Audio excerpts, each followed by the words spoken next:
Well, Harmy, Brendan McCullum has begun his, well, I mean, he's been doing some work behind the scenes, but he's begun publicly his, his stint as England's white ball coach with a bit of a charm offensive on arrival at Eden Gardens in Kolkata. His first press conference, he praised Gautam Gambhir. And, but I thought cryptically, or interestingly anyway, if not cryptically, he spoke about creating an environment in which players were happy and preferred to challenge themselves rather than be challenged. And it did strike me that that's probably not Gautam Gambhir's approach to coaching. No, it's not. It doesn't seem that way anyway, and it doesn't seem to be working that well from Gambier's point of view. It'd be interesting to hear what Chetan's got to say about the new rule changes and the 10-point plan, because that really opened my eyes. I was thinking, ooh, they haven't got somebody there. And I wonder if it was one of the superstars in either Virat Kohli or Rohit Sharma, taking that whole entourage on tours with them.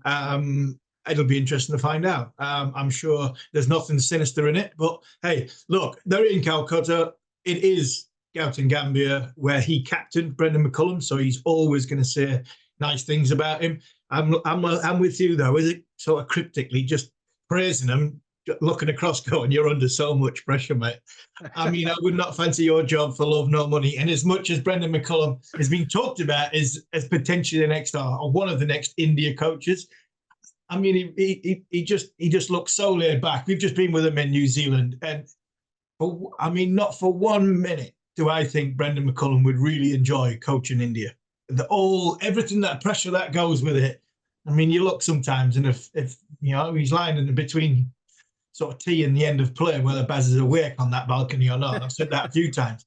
I mean, I don't think he needs the pressure of. He doesn't need the money. He's got a few quid, so I just wonder if he's putting a little bit more pressure on his mate there, Gautam Gambhir, by saying what a good job he's doing, considering he's lost to the likes of New Zealand and one or two other countries. I look at this T20 series, and I mean, England have never beaten India in a bilateral series.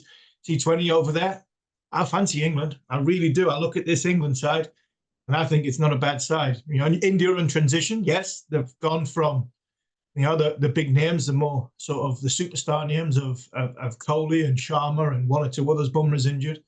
I fancy England. I really do. And when Brendan says he's wanting the players to challenge themselves and not be challenged, I understand what he's saying, but it's always nice if you don't believe that somebody is challenging themselves or aren't pushing themselves, just to give them a nudge in the right direction. I'm thinking the likes of Liam Livingstone was given a challenge of being captain not long ago, and I think he rose to that challenge. I don't think that was Liam challenging himself. I think that was a responsibility I think he possibly needed, and he was given the nudge. I also think there's one or two maybe he's looked over the shoulders and gone, right, I'm not lucky to be here, but I fit into this new regime, because there's one or two who doesn't. I can think of one, Sam Curran especially. So there's one or two looking over the shoulders going, if I don't sort of work hard and get myself in a position to be the best team person, or to do the team thing well, then I could be on the next plane into franchise cricket as quicker than I possibly thought I was going to be. So I think that's what the new regime brings. I'm really excited about it. I look down the list and see some quality fast bowlers.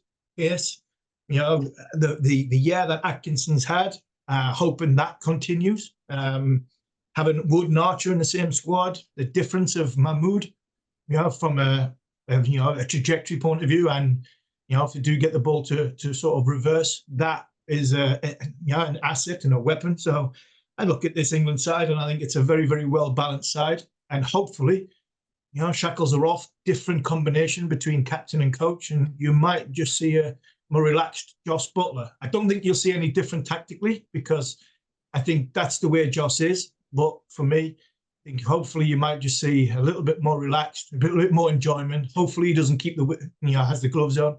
He's standing mid-off, talking to his bowlers, having a good time, driven by Brendan McCullum. I'm very, very excited about the next 3 or 4 weeks. What's going to be live on talkSPORT, the 5 one-days and 3 ODIs.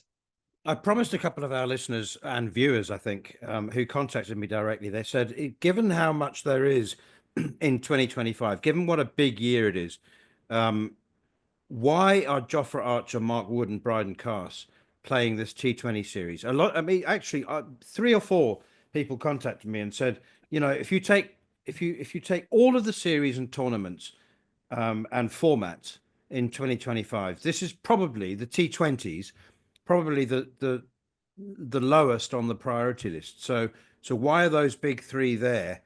I mean, I did say that you can't wrap players in cotton wool, but I also said that I would refer them to you for the definitive answer. Yes, well, it is a valid point, and it's a good question. I don't see them playing all together. First of all, in the T20s, I think McCullum and Butler would like a bit of pace there and a point of difference. So I think that you can throw Atkinson in there as well. I think he's earned the right over the course of this last year to be in that conversation as well as the 4 fast bowlers. I can see Mahmood doing a little bit more of the donkey work and playing a lot more games, because I think there'll be a lot of protection on Wood, huge amount of protection on Archer. The Carse one's an interesting one. I think Carse has got to play, because I still think he's finding his feet in international cricket. Going to India, playing in T20s, bowling 4 overs for his development moving forward, playing on the big stage. I think this is important. I really do think it's important. It's all well and good saying we need to wrap him up in cotton wool for test matches. I mean, he's just played a test series in New Zealand. I mean, manners, we've just been in New Zealand. It's very, very nice. It's very, very green. It's very beautiful. And there's about 6,000 people. It's not Eden Gardens, 80,000 people at sort of 7 o'clock at night when the ball's flying everywhere. And you're going to have to think quickly. You're going to have to process the information in and then make a decision. So I think from his cricket and development, international cricket and development, I don't think this is a bad thing for Bryden. He has had a few injury problems, so I'd be a little bit also cautious as well. So I think the fine balancing act with Carse of getting him enough international cricket, getting him exposed to playing against top players in that environment, as well as looking after him. I'm living in loud cuckoo land as usual, trying to be as protect them as much as I possibly can. But I think it's important. You have to protect Wood. You have to protect Archer, because their injury record tells you they need protecting, but they also need building up and playing. And I think there's a load volume going 4 overs, having a rest, 4 overs, having a rest, 4 overs, into 10 overs in the 3 one-day series to then go. You talk about how you go forward. I spoke to Mark Wood before we go out, and it's a case of it's preparing to get your bodies ready for 4 overs, but it's also having one eye a little bit on the horizon that you've got a Champions Trophy starting.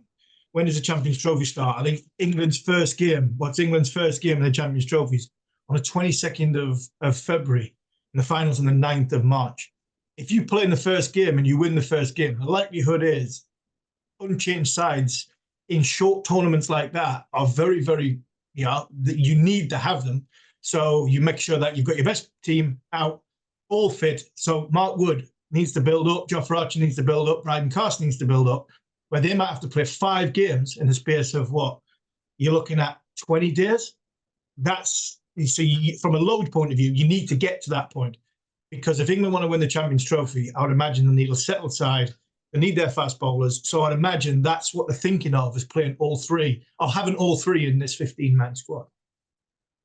Right, let's finish this section with a little bit of Brendan McCullum's press conference. He did confirm, by the way, that Butler would not be keeping wicket. Here's Brendan McCullum. I'm desperate for us to play a really watchable brand of cricket. I think with the talent that we have, there's no reason why we can't. We've got a batting lineup which is as powerful as any batting lineup in the world. We've got gun spinners, very good fielders, and we've got guys who bowl absolute rockets with the ball. So you've got options there to be able to entertain and give yourself the greatest chance of success. And we'll use the next few weeks to try and hit the ground running. And I'm sure there'll be some times where we don't quite get it right. But that will be, hopefully we'll chisel away at that over the next few weeks. And we'll be in good shape come that Champions Trophy. But we're very, very much focused on this series, knowing that India are a very good cricket team, particularly in their own conditions. That's England's new multi-format coach, Brendan McCullum, and we can all look forward to that. Most exciting team in white ball cricket as well as red ball cricket. Right, a reminder, you can hear live and exclusive ball-by-ball commentary of England's whole white ball tour of India here on talkSPORT 2 and the talkSPORT Cricket YouTube channel.